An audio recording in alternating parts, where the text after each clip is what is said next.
दोस्तों आमतौर पर कहा जाता है किसी भी देश को अगर ग्रो करना है तो जंग के बारे में सोचना भी नहीं चाहिए। इंडिया के बारे में ही कहा जाता है कि अगले 25 साल बड़े इंपॉर्टेंट हैं। अगर इस बीच में जंग हो गया तो हमारा ग्लोबल स्टेज पे मेन पावर बन के उभरने का सपना पोस्टपोन हो जाएगा, धरा का धरा रह जाएगा। पर दोस्तों यूएसए के साथ ऐसा नहीं है। अगर हम यूएसए की बात करें तो आज़ादी से, जब से यूएसए की आज़ादी हुई है तब से वो 107 जंग लड़ चुका है। इस वक्त जब हम ये वीडियो बना रहे हैं, आपसे बात कर रहे हैं, और हो सकता है आप इस वीडियो को आज सुने या 10 साल बाद, संभव है यूएस तब भी कोई ना कोई जंग लड़ रहा होगा। इस वक्त भी रशिया यूक्रेन वॉर में यूएस इनडायरेक्टली सपोर्ट कर ही रहा है। पैसे पानी की तरह बह रहे हैं। वैसे ही सीरिया में डायरेक्टली यूएस इन्वॉल्व है, येमेन में डायरेक्टली इन्वॉल्व है, इजराइल में जंग चल रही है उसमें भी इनडायरेक्टली सपोर्ट कर रहा है। तो यूएस कंटिन्यूअसली डायरेक्टली इनडायरेक्टली जंग को सपोर्ट करता है, डायरेक्टली इन्वॉल्व होता है, पानी के जैसे पैसे बहाता है। तो यूएसए जंग को, युद्ध को इतना प्रेम क्यों करता है? Why USA loves Wars? आइए दोस्तों, आज के इस डीपली एक्सप्लेन्ड हमारा जो नया एक पूरा प्लेलिस्ट आ रहा है जिसमें सब कुछ हम समझने वाले हैं परत दर परत, उसमें आपका स्वागत है। आप लोगों से कृपया करके एक अनुरोध है, वीडियो को लाइक करें, चैनल को सब्सक्राइब करें, क्योंकि बहुत मेहनत के बाद आप तक ये कंटेंट आने वाला है। दोस्तों मॉनेटरी टर्म्स में अगर हम देखें तो अफगानिस्तान युद्ध की ही बात करें तो यूएसए ने $14 ट्रिलियन का एक्सपेंडिचर इनकर किया है, $14 ट्रिलियन खर्च किया है। इराक वॉर में $3 ट्रिलियन खर्च किया है। यूक्रेन वॉर में अब तक $76.8 बिलियन का खर्चा हुआ है। इन शॉर्ट यूएसए कहता है देखिए जी, हम तो जंग में इतने पैसे हमारे बर्बाद होते हैं, पैसे हम तो वेस्ट करते हैं। तो इसका क्या सच है? अगर पैसे वेस्ट होते तो आप जंग करना बंद कर देते। ये पैसे कहाँ जा रहे हैं? आइए उसका कच्चा चिट्ठा खोलते हैं। क्यों यूएस एक ड्रग एडिक्ट की तरह वॉर का तलाश करता है? पहला सवाल यहाँ पर होना चाहिए, इतने पैसे खर्च किए तो यूएसए बैंकरप्ट क्यों नहीं हो गया? याद है दोस्तों, भारत ने 62 में जंग लड़ी थी चीन से। क्या हुआ था उसका नतीजा? हमारी इकोनॉमी काफी सालों तक इंपैक्टेड रही थी। 71 जंग में भी ऐसे ही हुआ था।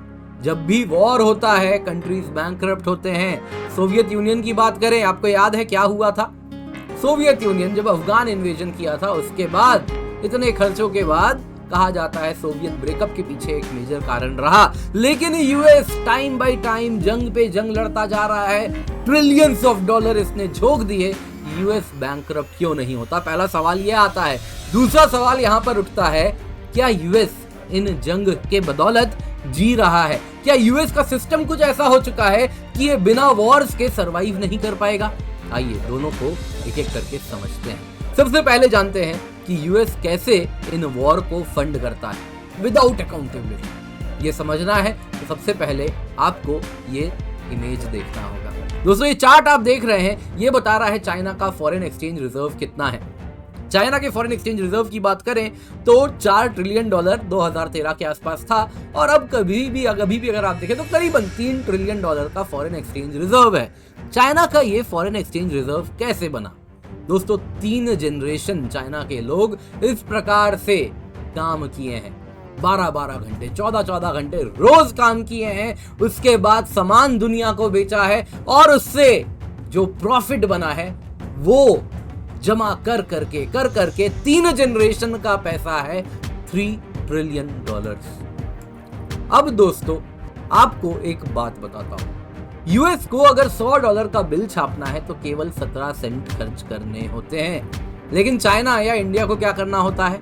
$100 के इक्विवेलेंट अमाउंट का सामान बेचना पड़ता है, $100 के इक्विवेलेंट अमाउंट का सर्विसेज बेचना पड़ता है। लेकिन यूएस चाहे तो केवल और केवल $100 छाप के $100 बना पाता है। इन शॉर्ट वो दुनिया को ये पेपर जिसकी कोई कीमत नहीं है वो दुनिया को बेचता है, और बदले में हमसे वैलिड सामान और सर्विसेज लेता है। इन शॉर्ट वो दुनिया के रिसोर्सेज को प्लंडर कर रहा है, दुनिया की फैक्ट्री को प्लंडर कर रहा है इस उड़ते हुए $100 के नोट के लिए जिसकी कीमत 17 सेंट है। आप कहेंगे प्रभु आप बहुत ज्यादा ओवर ड्रामेटिक हो रहे हैं। नहीं, मैं आपको समझाता हूं। अभी मैंने आपको बताया था ना, चाइना का फॉरेन एक्सचेंज रिजर्व कितना था? $3 ट्रिलियन। 3 जनरेशन के लोगों की मेहनत का नतीजा था। 3 जनरेशन के लोग तीन जनरेशन के लोग जब दिन रात एक करके खून पसीना बहा के पैसे बनाए थे, उससे चाइनीज इकोनॉमी ने $3 ट्रिलियन जमा किया था। यूएस को 3 ट्रिलियन बनाने में जानते हैं कितना वक्त लगा? 3 महीने, 3 मंथ्स। दोस्तों यहां पे आप देख रहे हैं total assets of federal reserves. ये देखिए कोविड आता है 26 फरवरी से 10 जून 2020 के बीच में, ये जो आप चार्ट देख रहे हैं कितना ज्यादा फेडरल रिजर्व बढ़ता है। 26 फरवरी से 10 जून के बीच में फेडरल रिजर्व की बैलेंस शीट की जो साइज है ये $7.17 ट्रिलियन बढ़ती है, जिसमें केवल $3 ट्रिलियन प्रिंट किया जाता है। इस बीच में 26 फरवरी से 10 जून कितने महीने हुए? मार्च, अप्रैल, मई और जून में तो आ गया काम। यानी 3 महीने में चाइना की 3 जनरेशन के जितना पैसा यूएस ने बना दिया केवल छाप के। तो क्या ये कहना गलत होगा? 17 सेंट लगता है $100 का नोट छापने में, जिसके लिए चाइनीज लोग इस प्रकार से खून पसीना एक करते हैं। हमारे जैसे लोग आईटी प्रोफेशनल्स खून पसीना एक करते हैं, तब जाके गुड्स एंड सर्विसेज दुनिया को बेचते हैं। वो $100 हम तब बनाते हैं, लेकिन यूएस बस छाप देता है। इन शॉर्ट, यूएस के पास एक सुपर पावर है। यूएस खुद एक सुपर पावर है, क्योंकि इसके पास ये सुपर पावर है। वो क्या है? Endless money supply. वो जितना पैसा चाहे उतना छाप सकता है। आज के टाइम में यूएस के डेट लेवल्स इतने बढ़ गए हैं कि ये टोटली अनसस्टेनेबल है। यूएस अच्छे से जानता है वो दुनिया को नहीं चुका पाएगा। एक टाइम आएगा जब यूएस में, जब वर्ल्ड ऑर्डर बदलेगी, तब यूएस में हाइपर इन्फ्लेशन आएगा और ये सब का सब डेट उस दिन के लिए, हमेशा के लिए खत्म हो जाएगा। आज के वक्त में यूएस अच्छे से जानता है कोई अल्टरनेटिव नहीं है, तो उसको कोई दिक्कत नहीं है बैंकरप्सी की। क्या वो बैंकरप्ट हो जाएगा? क्या वो दिवालिया हो जाएगा? नहीं, वो और पैसे छाप देगा और फ्यूचर के लिए अपना दिवालियापन क्या करता है? टाल देता है। जब किसी देश के पास एंडलेस मनी सप्लाई होगी तो क्या वो बैंकरप्ट होगा? बिल्कुल भी नहीं होगा। तो इस वजह से यूएस बिना चिंता किए जंग पर जाता है। लेकिन अब सवाल उठता है, इस जंग से यूएस इकोनॉमी या यूएस की जो पॉलिटी है, जो सोसाइटी है, वो कैसे इससे आगे बढ़ रही है? कौन इसमें मुनाफाखोरी कर रहा है? How USA is thriving despite the wars? जवाब है, it is not thriving despite the wars, it is thriving because of the wars. जी हाँ दोस्तों, यूएस की इकोनॉमी आज अगर ग्रो कर रही है तो उसमें वॉर्स का बहुत बड़ा रोल है। यूएस की पॉलिटी अगर स्टेबल है, जो पॉलिटिकल सिस्टम स्टेबल है, तो उसमें वॉर का बहुत बड़ा रोल है। अफगान वॉर एक बड़ा इंपॉर्टेंट केस स्टडी है जो आपको मैं देने वाला हूं। अफगान वॉर क्या हुआ नतीजा आप भी जानते हैं, मैं भी जानता हूं। जैसा पहले था 2001 के पहले, आज वापस वही है। तालिबान वापस से पावर में है। अब यूएस ने इसके लिए $14 ट्रिलियन खर्च किया। क्या ग्राउंड पे कुछ बदला? बिल्कुल भी नहीं बदला। क्या पॉलिटिकल पावर स्ट्रक्चर में कुछ अंतर आया? बिल्कुल भी नहीं आया। लेकिन एक चीज जो हुआ है वो है यूएस ने पैसे खर्च किए, $14 ट्रिलियन। जी हाँ दोस्तों, $14 ट्रिलियन अफगानिस्तान वॉर में यूएस ने खर्च किए हैं, जिसमें से करीबन करीब 1/3 से आधा पैसा डिफेंस कॉन्ट्रैक्टर्स के पास गया है। तो जब यूएस बोलता है we bled money in a war, नहीं, you injected money in the war. और ये जो पैसा आप कहते हैं जंग में जा रहा है, you injected that money into your own economy. आप अपने इकोनॉमी में पैसा इंजेक्ट करते हैं इन जंग के द्वारा। दोस्तों, यूएस के पेंटागन के बारे में आपको बताता हूं। तो जो पेंटागन कॉन्ट्रैक्ट्स रिसेंट ईयर्स में गए हैं, 1/3 से अधिक पेंटागन कॉन्ट्रैक्ट्स केवल 5 मेजर कॉर्पोरेशंस के पास जाते हैं। Lockheed Martin, Raytheon, general Dynamics, Boeing और 5वां है नॉर्थरॉप ग्रुमन। तो इसमें अगर आप देखें तो लॉकहीड मार्टिन अकेला 2020 में $75 बिलियन का कॉन्ट्रैक्ट केवल यूएस पेंटागन से लिया है। और इस प्रकार से यूएस जो पैसा डालता है इन जंग में, वो घूम के अगर आप देखें तो इन डिफेंस कॉन्ट्रैक्टर्स या फिर इन डिफेंस कंपनीज के पास जाता है। आज दोस्तों ये वेपन मेकर्स जो हैं, ये इतने शक्तिशाली हो गए हैं कि ये पिछले कुछ सालों में $2.5 बिलियन केवल लॉबिंग में खर्चा किए हैं। पिछले 5 सालों में 700 से अधिक लॉबिस्ट इन्होंने एम्प्लॉय किए, जो कि हर एक कांग्रेसमैन के लिए 1 से अधिक लॉबिस्ट था। लॉबीइस्ट वो व्यक्ति है जो कांग्रेसमैन को कन्विंस करना चाह रहा है मेरे ये आइडियाज हैं, ये विचार हैं, सरकार की भी यही पॉलिसी होने चाहिए, उसके लिए पैसा बह रहा है। नतीजा क्या हुआ है दोस्तों, आज के टाइम में एक परपेचुअल साइकिल सा बना हुआ है। मिलिट्री स्पेंडिंग बढ़ती है, इस प्रकार के Afghan war, Iraq war, Ukraine war, जगह जगह वॉर बनता जाता है। नतीजा क्या होता है, ये मिलिट्री कॉन्ट्रैक्टर्स, अभी जो आपको मैंने बताया Lockheed Martin, Raytheon, general dynamics, इस प्रकार के मिलिट्री कॉन्ट्रैक्टर्स हैं, अलग अलग कंपनीज हैं। इसके सिवा अगर आप देखें तो डिफेंस मैन्युफैक्चरर्स हैं, वेपन मेकर्स हैं, मिलिट्री स्पेंडिंग वो बढ़वाते हैं, उनकी प्रॉफिट बढ़ती है इन वेपन्स कंपनीज की। मिलिट्री इंडस्ट्री जैसे ही पावरफुल होता जाता है, पैसे बढ़ते हैं और लॉबीस्ट एक्वायर करता है और पैसा लॉबिंग के लिए खर्च करता है। नतीजा क्या होता है दोस्तों, ये मिलिट्री जो इंडस्ट्री है आज के टाइम में ये यूएस की पॉलिटी, यूएस का जो पॉलिटिकल स्ट्रक्चर है उसमें और मजबूत हो जाता है, अपने आप को और पावरफुल बनाता है। उसका जो नेक्सस है मिलिट्री का और पॉलिटिक्स का, वो आपस में और मजबूत हो जाता है। और इसके साथ जो पॉलिटिशियंस हैं वो मिलिट्री इंडस्ट्रीज का ही राग अलापना शुरू करते हैं। नहीं जी, मिलिट्री स्पेंडिंग तो बहुत जरूरी है, हमें चाइना का थ्रेट है, हमें रशिया का थ्रेट है, हमें यहाँ पे ये थ्रेट है, हमें मिलिट्री स्पेंडिंग बढ़ानी होगी। और जैसे ही मिलिट्री स्पेंडिंग बढ़ती है, मिलिट्री कॉन्ट्रैक्टर्स और प्रॉफिट करते हैं, जैसे ही और प्रॉफिट होता है और लॉबिंग का खर्चा बढ़ता है और ज्यादा पॉलिटिशियंस और मिलिट्री कॉम्प्लेक्स आपस में एक दूसरे से जुड़ती चली जाती है। अब दोस्तों यहाँ पे आपको बताता हूं, जो वॉर स्पेंडिंग यूएस करता है वो अगर आप देखें तो बहुत ज्यादा आप देख सकते हैं। वॉर टाइम्स में जो स्पेंडिंग बढ़ती है वो कहां से आता है, वो डेट से आता है ना। यूएस कैश छाप देता है और वही डेट जो मैंने आपको बताया इतना ज्यादा बढ़ चुका है, 3 महीने में 3 ट्रिलियन छाप दिया, उस प्रकार का डेट बढ़ता है जिससे यूएस अपने वॉर्स को फंड करता है।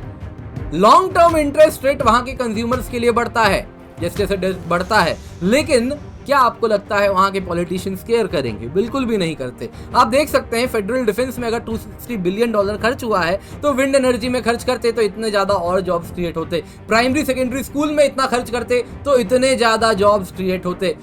वो तो सबको मालूम है, लेकिन they don't want to create jobs.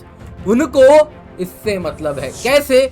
ये जो पॉलिटिशियंस ही अगले बार फिर पावर में आए, पावर में आना है उनको पैसा चाहिए, पैसा चाहिए तो मिलिट्री इंडस्ट्रियल कॉम्प्लेक्स के साथ मजबूती बढ़ाएं, और मिलिट्री इंडस्ट्रियल कॉम्प्लेक्स को पैसा चाहिए तो वॉर चाहिए। तो इस वजह से दोस्तों यूएस एक परपेचुअल साइकिल ऑफ वॉर में बना रहता है। जाहिर सी बात है, जब वॉर होता है तो करप्शन भी होता है। 2011 में commission on war time contracting Iraq और अफगानिस्तान में पाया कि जो पैसों का वेस्ट, फ्रॉड, एब्यूज हुआ है वो 31 से 60 बिलियन के करीब हुआ है। ये उनका डेटा है, एक्चुअल नंबर्स इससे बहुत ज्यादा हैं। दोस्तों यहाँ पे आज के टाइम में यूएस पॉलिटिशियंस इस प्रकार से आप अगर देखें तो इंट्रेंच हो गए हैं, घुल मिल गए हैं इन मिलिट्री इंडस्ट्रियल कॉम्प्लेक्स के साथ कि पिछले 5 यूएस सेक्रेटरी ऑफ डिफेंस आप ले लीजिए, इंक्लूडिंग द करंट वन, उन 5 में 4 अगर आप देखें तो इन 5 आर्म्स कंपनी से ही आए हैं। जो आपको मैंने यहां लिस्ट दिया है, Lockheed Martin, General Dynamics, Boeing, इन 5 कंपनी से पिछले 5 में से 4 डिफेंस सेक्रेटरी आ रहे हैं। आप देख लीजिए, अगर हम ट्रंप एडमिनिस्ट्रेशन की बात करें तो जेम्स मैटिस जनरल डायनामिक्स से आते थे, पैट्रिक शनाहन बोइंग से आते थे, मार्क एस्पर रेथियन से आते थे, बाइडेन एडमिनिस्ट्रेशन में लॉयड एस्टन रेथियन से आते हैं। यानी कि दोस्तों कहने को तो ये कहते हैं कि हम तो फौजी हैं जी, फौज में थे, फौज के बाद कहां चले गए? इन वेपन्स कंपनीज में काम करने लगे, हाई टाइम एग्जीक्यूटिव बन के उसके बोर्ड में बैठने लगे। क्यों? क्योंकि जब वो फौज में थे तो उनके साथ गिव एंड टेक होता होगा, तभी तो आपको इतना प्राइम पोस्टिंग मिलती है। और जैसे ही मौका मिलता है इनको प्रॉपर एडमिनिस्ट्रेशन में, है ना, टॉप पॉलिटिशियन, टॉप बॉस बना के, वॉर डिफेंस सेक्रेटरी वगैरह बना के भेज दिया जाता है एज देयर ओन रिप्रेजेंटेटिव। यानी कि आप देखें तो करप्शन आज के टाइम में डायरेक्ट भी है और कुछ हद तक उनका पॉलिटिकल सिस्टम पे इस प्रकार का कंट्रोल है कि कहीं ना कहीं वो यूएस पॉलिटी को पूर्ण रूप से अपने अंदर कंट्रोल में रखे हैं। अब आप यहाँ पे सोचेंगे थिंक टैंक क्यों नहीं सही बात करते हैं? इतने सारे थिंक टैंक है यूएस में, वो क्यों नहीं सही दिशा दिखाते हैं? दोस्तों, सेंटर फॉर इंटरनेशनल पॉलिसी का रिपोर्ट है जो कहता है अमेरिका के जो टॉप 50 थिंक टैंक्स हैं वो $1 बिलियन इन वेपन कंपनी से लिए हैं 2014 से 2019 के बीच में। तो जाहिर सी बात है वो क्या कहेंगे, आपको क्या लगता है? दोस्तों, यूएस बिगेस्ट वॉर प्रॉफिटियर है। 61% ऑफ ग्लोबल आर्म सेल 2019 में यूएस अकेला करता है। 10 लार्जेस्ट डिफेंस कॉन्ट्रैक्टर्स दुनिया के, उनमें से 5 यूएस के हैं। दोस्तों, यहां पे आपको बताना चाहूंगा 2001 से 2021 में इन 5 टॉप डिफेंस कंपनीज के स्टॉक्स अगर आप देखें तो वो स्टॉक मार्केट को करीबन 60% से आउट परफॉर्म किए हैं। अगर आप S&P 500 इंडेक्स यानी कि जैसे हमारा निफ्टी इंडेक्स हो गया है ना, पूरे निफ्टी कितना ग्रो किया, अगर आप $10,000 S&P 500 इंडेक्स में लगाते सितंबर 2001 में तो वो $61,000 बना होता। लेकिन अगर आप इन टॉप 5 डिफेंस कंपनीज में लगाते तो आपको $40,000 अधिक मिलता, करीबन $1,00,000 मिलता। अगर आप लॉकहीड मार्टिन में $10,000 लगाते तो अब तक $1,33,000 से अधिक डॉलर बन गया होता। 380 हाई रैंकिंग ऑफिशियल्स जो गवर्नमेंट लॉबीस्ट बने, डिफेंस कॉन्ट्रैक्टर बने, बोर्ड मेंबर बने, मिलिट्री छोड़ते ही 2 साल के अंदर अंदर। ये क्या बताता है? मिलिट्री का किससे डायरेक्ट संपर्क है। दोस्तों, ये डेटा, भले ये वाला जो स्लाइड आपको दे रहा हूं ये चाइनीज मीडिया का डेटा है, लेकिन डेटा तो डेटा है, दिस इज ट्रू। भले चाइना से आ रहा हो लेकिन इसको हम नकार नहीं सकते, डेटा तो डेटा है, नंबर्स डोंट लाई, है ना। 51 मेंबर्स ऑफ द कांग्रेस और उनके स्पाउसेस अगर आप देखें तो $2.3 से $5.8 मिलियन, 2.5 से $6 मिलियन के स्टॉक्स 51 मेंबर्स ऑफ कांग्रेस या उनके स्पाउसेस के पास हैं। किस कंपनी के स्टॉक्स? इन्हीं डिफेंस कॉन्ट्रैक्टर्स के स्टॉक। 1/3 जो सेनेट मेंबर्स हैं डिफेंस सब कमिटी ऑफ द एप्रोप्रिएशंस, उसमें अगर आप देखें तो 1/3 senate members in defence companies के स्टॉक्स ओन करते हैं। तो वो क्या चाहेंगे? इनके स्टॉक्स ग्रो करें। तो नतीजा दोस्तों, आप मुझे बताइए, आप क्या सोचते हैं? US policy makers, US think tanks वो क्या एडवोकेट करेंगे? आप बता सकते हैं? मुझे तो जवाब मालूम है, यही है जवाब, यूएस वांट्स यू। क्यों? इसकी जो ये टोपी है इसमें डॉलर आता है जब आप जंग पर जाते हैं। तो this is why US thrives on war, US loves on war. दोस्तों, उम्मीद करता हूं आपको ये वीडियो पसंद आई होगी, तो लाइक जरूर कीजिएगा। भारत संवाद चैनल को प्रेम दे, इसे सब्सक्राइब करना बिल्कुल भी ना भूलें और इस वीडियो को ज्यादा से ज्यादा लोगों के साथ जरूर शेयर करें। इसके सिवा कमेंट में बताएं आप और किस टॉपिक पर इस प्रकार का एनालिटिकल वीडियोस देखना चाहेंगे।